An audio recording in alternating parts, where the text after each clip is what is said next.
Welcome to Bloodbath and Beyond. Today we review It Comes at Night. You Can Only Trust Family.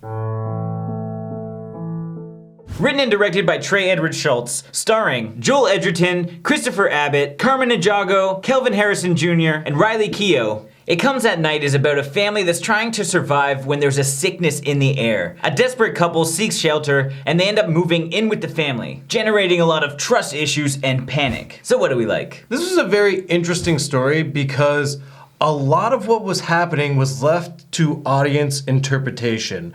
You don't necessarily know what the sickness is, who has the sickness, or how it is caused, or if there is even a sickness at all. And I liked that this film built this tension around this sickness and giving us the power to think who has it and if it's really real. Being that this is a very small cast in basically one location, it's really neat to see their interactions with each other because both families are trying to survive. They're constantly testing each other to see who's trustworthy and who's not, and it makes you as the audience try to figure that out as well. People are very skeptical of each other, and it helps bring in that realism because you try to think, what would you do in all of the situations in the film? I really enjoyed the cinematography in this film. I thought it was beautifully shot, and it used a lot of stylistic choices to showcase the house and showcase what the people were living in and what they were dealing with. By doing a lot of steady cam and long takes, it had you feel as though you were trapped inside the house with them. And I loved the symbolism of the red door. I think the red door is what made the film come off as something that's a little more creepy and eerie because you don't want to know what's behind the red door or if someone's gonna be coming through, and that was their only means of coming in and out of the house. So I think they did a great job just capturing the mise en scène of this film. When it comes to cinematography, one of my favorite shots was the conversation or initial confrontation between Paul and Will, where Paul's basically trying to see if Will is lying about having a family. It's a long take and they're just kind of talking back and forth from Paul to Will, question and answer, and it just really helped build the abrasive nature between the two characters and the two families for the rest of the movie. I like that this film didn't have an it. There wasn't some kind of entity that was coming to attack the family that was trapped in the house. There wasn't a horde of zombies, there wasn't some kind of demon. All of the issues were dealt internally and the struggle was between the families. Generally, this sounds like it would be a spoiler, but the trailer doesn't suggest that anything is to come. Neither does the movie or the way that it progresses, but I do think it's worth mentioning because if you're waiting for whatever comes at night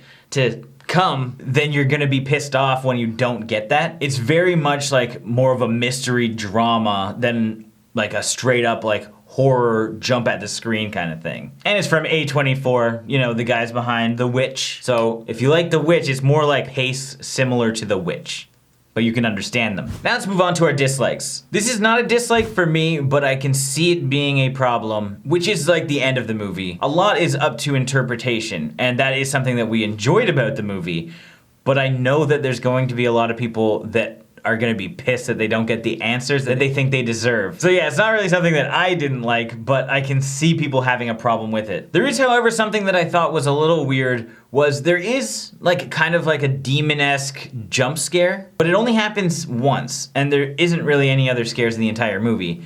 And so I don't think it was really necessary. There is a moment in this story that I felt was poorly delivered, and that's Travis's interest in Kim. They built so much to it, but didn't actually give you the payoff that you thought was going to happen. And that also has to play with the trust issues that everyone had in this movie. Each character could have had their own skepticism between other characters to build up a sense of stir crazy or cabin fever, which would generate a stronger climax. Now it's time for our final thoughts and ratings. It Comes at Night was a surprise to me. We did a trailer reaction and I didn't really know what to think and I wasn't that interested, but we got the movie and it was actually really enjoyable. It is much slower than I think a lot of people will expect, but I really enjoyed the movie because of that aspect, because it was very character driven, the characters interacted well with each other, and the acting was really on point, so it was very relatable. The audience can understand the trust issues that these families may have with each other. The cinematography was excellent, and the whole film just seemed really cool. I think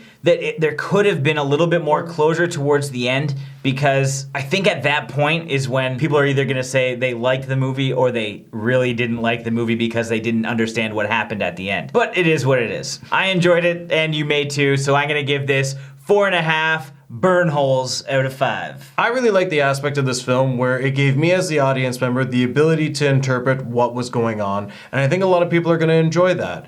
This film was beautifully shot, and I really enjoyed the cinematography and how they were creating tension between the characters and showcasing the setting. The acting is really well done, though I really would have appreciated if we had more emotions with how the characters were dealing with the situation of being locked in this house together. I would have liked to see more things like jealousy between two characters and a lot more skepticism. The film still had it, I just wanted more of a variety, and I think it would have built towards more interesting situations. So with that being said, I'm gonna give this film 4 creepy artworks out of 5. As always, thank you for watching. Like this video and comment below with your thoughts on the film if you've seen it. If you haven't and you do want to check it out, it is now on Blu-ray thanks to Lionsgate and A24. Links are in the description. And if this is your first time here, make sure you subscribe to the channel to stay updated with everything Bloodbath and beyond.